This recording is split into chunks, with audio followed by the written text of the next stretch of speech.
over the years, recognizing that siloed approaches do not work, but a system-based approach, and I'm going to talk about my contribution around 5 pillars, as you can see: the molecular epidemiology, primary, secondary prevention, health system strengthening, policy and implementation science, and how and what I have done under each of those.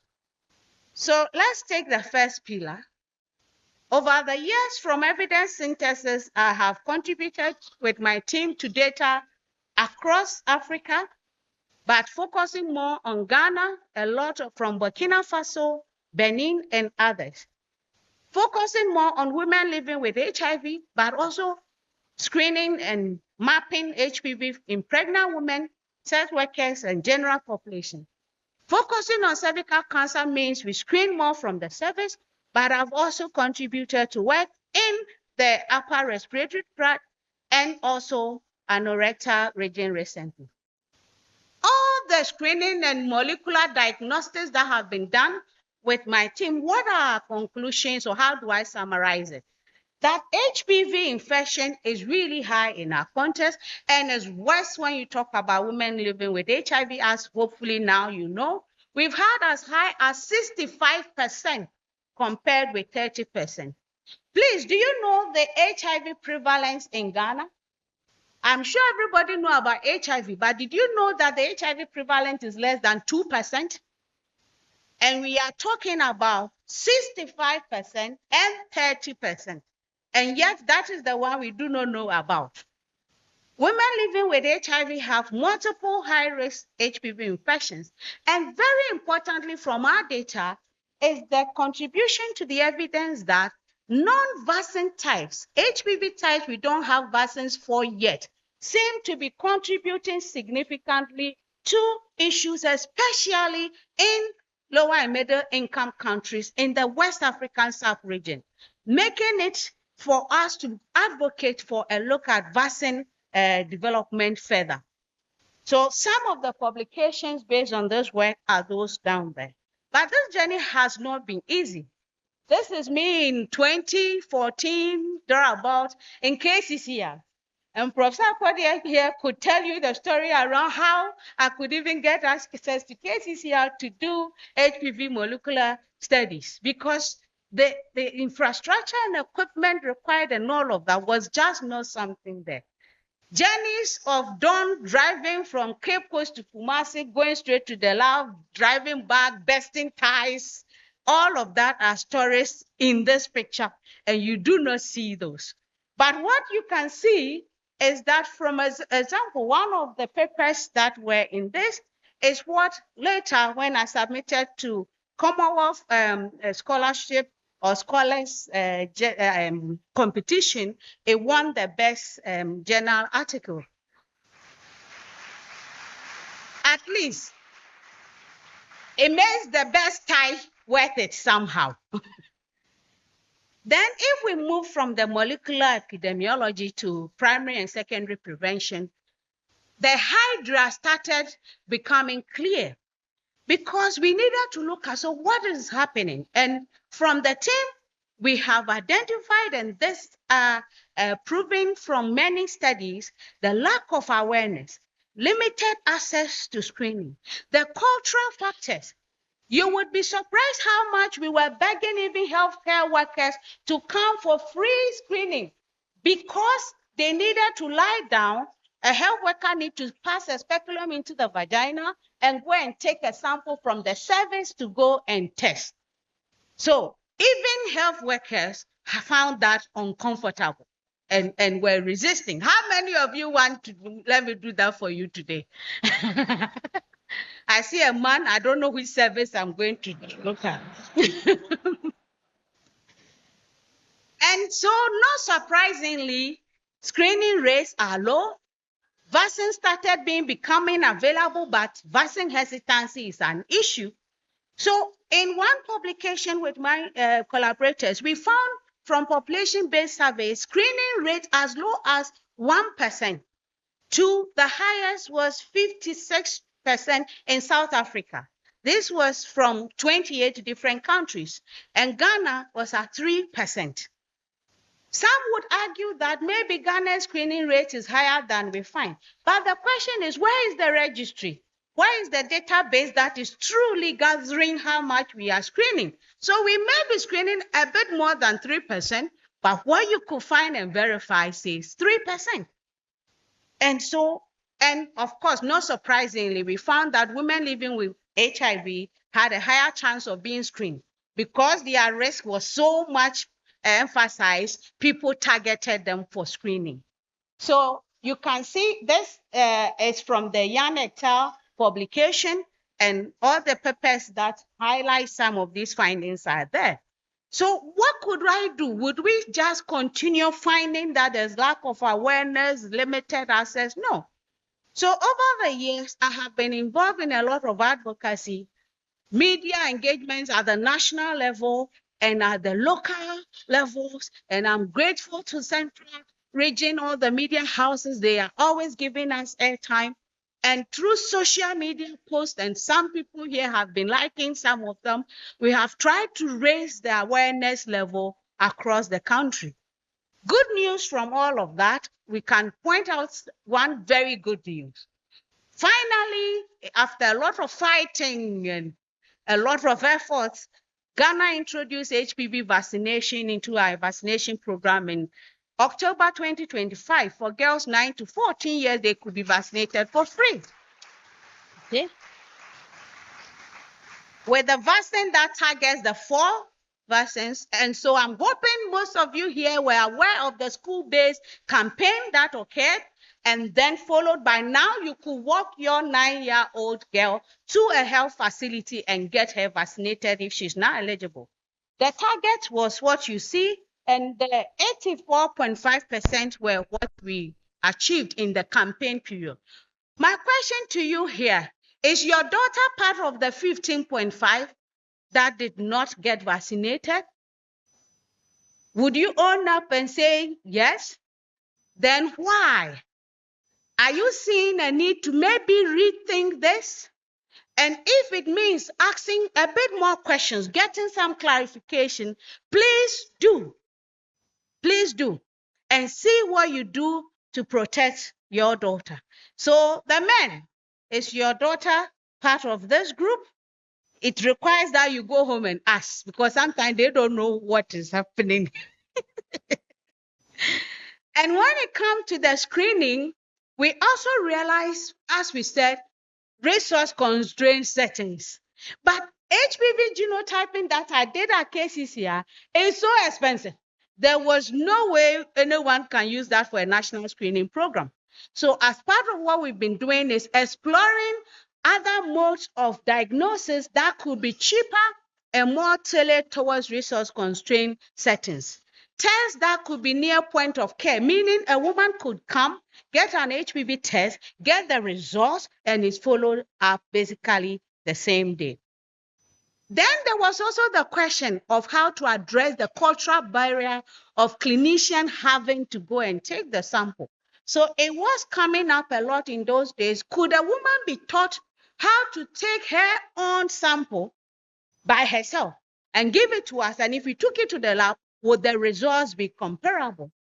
And I want to highlight the findings from many studies from that, and now the WHO accepted strategy that self-sampling produces comparable results and is cost-effective, culturally preferred by most women, and so can increase access to cervical screening in resource-constrained settings.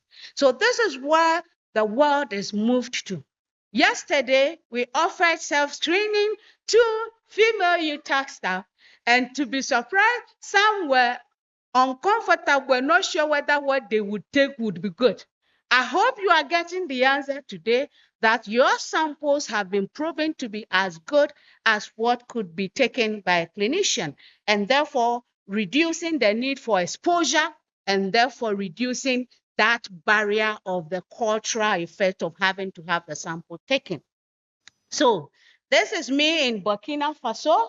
And at some points, if you start checking my publications, you will ask whether I'm a Burkinabe or Ghanaian. But This was my first trip to Burkina in 2014 or 15 to Seba, where we have a rep here, and going to test a system that at that time had been developed with resource constraint settings in mind to see whether it produces good enough results at the cheaper rate it proposes. And so these have also contributed to the evidence among the diagnostic options for cervical screening. Then as we move on, it was clear we need to move to action. And we have started trying to intervene. But as we were intervening, we were wondering whether our approaches to interventions were the best for our context. And that is where I'm happy to have met another collaborator, Prof. Nadia Samagudu, who would be online listening now, who introduced me to implementation science. Implementation science is basically asking the question, how do we make evidence-based interventions work in our context? So we know this works for some people. How do we make sure that in Ghana, it works in a way that can make it sustainable and scalable? Sustainability is at the core of implementation science. So through that process, we started adopting how we do our interventions and moved more towards co-creation of interventions. So we've sat down with women and they tell us what is wrong with the educational materials we had previously produced and were using to educate them. They've told us how they want to be educated on cervical cancer. They've answered the question, do you want us to bring you an HPV test kit at home? Or do you want to come to a facility and pick it and give the sample to us and go?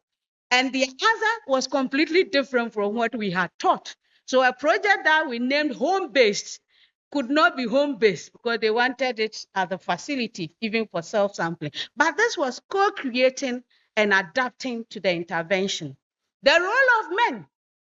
When we have talked to women and we finish and they say, thank you very much, this is important. Let me go home and ask my husband whether I can screen. So we have targeted engaging men and asking them, what is the issue? Why does your wife need permission to have cervical screening? What could we do to make it such that you would be okay to hear that your wife went and got a test done and not be angry? And for healthcare workers, we've sat with them and asked them, what materials do you want that will make you be able to offer screening? And what job aids do you want? So co-creation with the different cohorts of people to map our interventions appropriately. So this is one of the earliest before implementation science, and with support from Drake, we were grateful for that. We produced this educational material that we printed and were distributing in the hospital to all women, including the Fanti, Awozia Nokukram, Za Ocherde Ehufa Biara. We produced all of that and we're sharing it. But as we met with the women, they told us even many who read Fanti, who speak Fanti, do not read the Fanti. And even the English-speaking people, nobody want to read a book anymore. So they would want to be cooking what an educational material is being played. They told us how many minutes they are ready to listen to. And hopefully I've not gone beyond the minutes you are ready to listen to me. So they have basically guided us in the process of what they want and how they want it done. So what I'm showing you here is one of our publications when we change towards an implementation science approach. So you see that we now adapt our communication intervention. We still have the self-sampling in there, and we still use women living with HIV to make sure we see how we can improve cervical cancer screening. And this is a protocol paper published just last year towards the end. And this one is from our NIH 5-year project that will end in 2029. We are grateful for the funding that allows us to again see how we can improve cervical screening using women living with HIV, but conducting a trial that allows us to see which of the implementation strategies they have told us they want would work. So we would continue doing this new approach to designing interventions. But no matter what we do, the health system needs to support this. So what have I contributed over the years towards health system strengthening? Students here, and I see many different categories, will know that I teach in medical school, I teach nurses, I teach midwives, I teach lab technologists, I teach, just bring any students I teach. And any of these health categories, I make sure that even if HPV and its related issue is not their research focus, they are at least not blind to it. At the least, they will go home and ask their mother whether she has screened. And for those already in the hospitals working, I have continued to offer with the team in-service training, whether through CPDs and everything. But no matter how you educate the people, if they don't have the equipment, if I train and say, go and screen, but they don't have what it takes to treat a woman, what would be the case? So along the line, we kept building and we offer the equipment now as part of our training packages. And then we mentor. And CCTH now mentors all other sites in the region where we are expanding to. This is the first training I was involved in. And here you see my London school supervisor, Philippine, and he came to Cape Coast, had a very bad experience with one jollof meal. But beyond that, we had a good training session where we trained healthcare workers. Rashida, where are you? She should be here somewhere, still offering service. I'm happy to offer this. And we continue mentoring them by going there to follow up. So finally, the other aspect of my work has involved the policy engagement. So the current guidelines for managing HIV care has finally had a whole chapter for the first time on cervical cancer prevention for women living with HIV.